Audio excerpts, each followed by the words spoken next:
नमस्कार दोस्तों, स्वागत है आप सभी के हिंदी स्टडी में। और आशा करती हूँ आप सभी स्वस्थ होंगे और अच्छे से तैयारी कर रहे होंगे।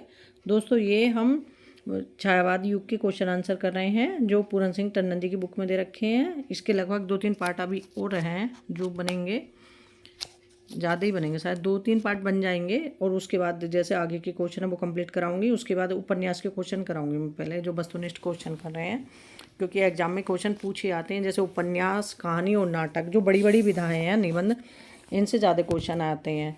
सबसे ज़्यादा उपन्यास, नाटक और निबंध इनसे मिलते हैं। निबंध से भी कम आते हैं, लेकिन उपन्यास, नाटक से ज़्यादा क्वेश्चन देखे हैं मैंने। वैसे वैसे अपनी जो बड़ी विधाएँ हैं उन्हें कंप्लीट करेंगे। ठीक है, स्टार्ट करते हैं अपनी क्लास।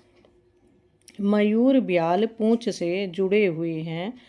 अपने और अपने काव्य के संबंध में सूत्र रूप में किसने कहा था? तो ये कहा था निराला जी ने। तो ये कथन किसका है? निराला जी का।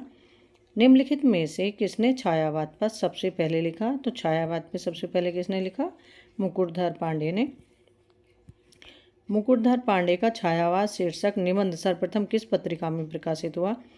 तो मुकुटधर पांडे का छायावाद शीर्षक निबंध प्रकाशित हुआ सर्वप्रथम श्री शारदा पत्रिका में।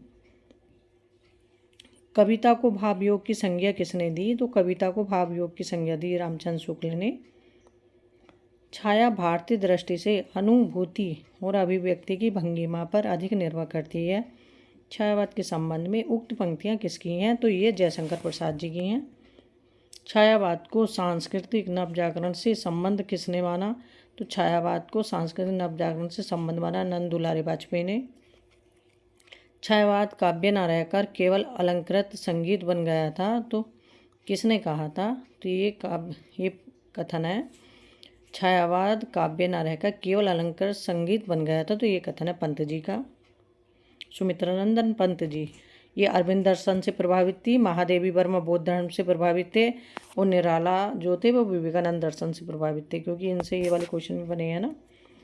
प्रसाद की किस काव्य रचना को दार्शनिक मनीषा का महाकाव्य माना जाता है? तो वो कामायनी को। प्रसाद का कौन सा काव्य स्मृति काव्य है? तो प्रसाद का जो आंसू है वो स्मृति काव्य है। और ये एक जो है आंसू एक विरह काव्य भी है।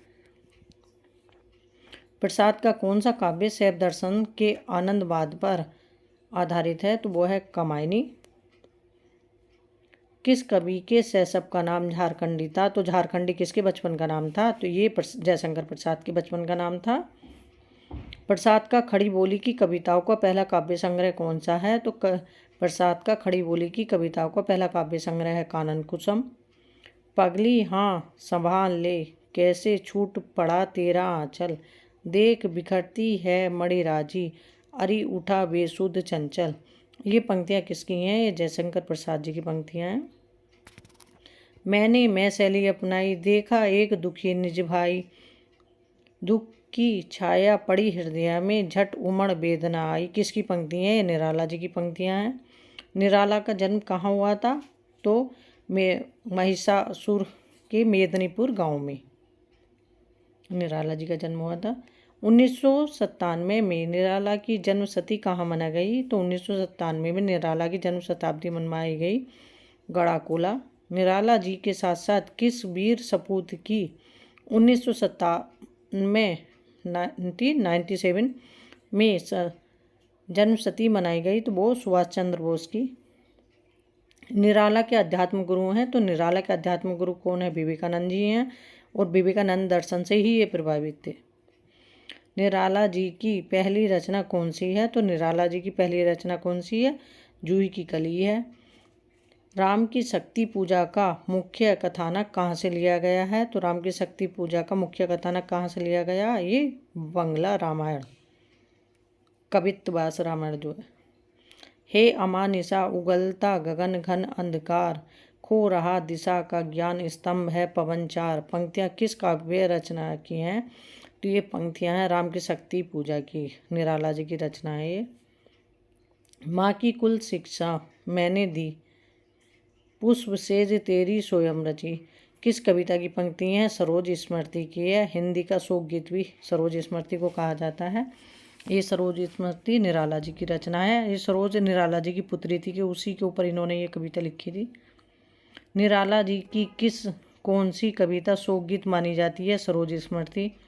निराला जी की कौन सी काव्य रचना उनके मरण उपरांत प्रकाशित हुई? तो जो सांध्या काकली है, तो निराला जी के मतलब मृत्यु के उपरांत प्रकाशित हुई थी। मनुष्यों की मुक्ति की तरह कविता की भी मुक्ति होती है। मनुष्य की मुक्ति कर्म के बंधन से छुटकारा पाना है और कविता की मुक्ति छंदों के शासन से अलग हो जाना है। किसकी पंक्तियां हैं? ये पंक्तियां हैं निराला जी की। मेरे गीत और कला किसका निबंध है? मेरे गीत और कला निबंध है निराला जी का। भावों की मुक्ति छंदों की भी मुक्ति चाहती है। यहाँ भाषा, भाव और छंद तीनों स्वच्छंद हैं। किसकी पंक्तियाँ हैं? निराला जी की पंक्तियाँ हैं। छंद की मुक्ति की बात निराला ने अपने इस काव्य संग्रह की भूमिका में कही है। और छंद की मुक्ति की बात निराला जी ने परिमल काव्य संग्रह की भूमिका में कही है। कला और बूढ़ा चांद पंत जी की किस विधा की रचना है? तो कला और बूढ़ा चांद पंत जी की काव्य रचना है और इस पर इन्हें साहित्य अकादमी पुरस्कार मिला था, कला और बूढ़ा चांद के लिए।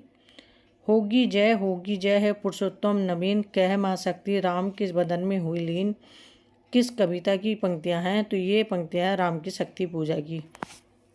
एक बात और आपसे बताना चाहूँगी, जिनको साहित्य अकादमी पुरस्कार, व्यास ज्ञान पुरस्कार मिला है ना, इन सब लेखकों की रचनाओं को अच्छे से देख लेना, क्योंकि ये एग्जाम में रिपीट होती हैं और ज़्यादातर आप देखना कि इनकी रचनाएं एग्जाम में आती हैं।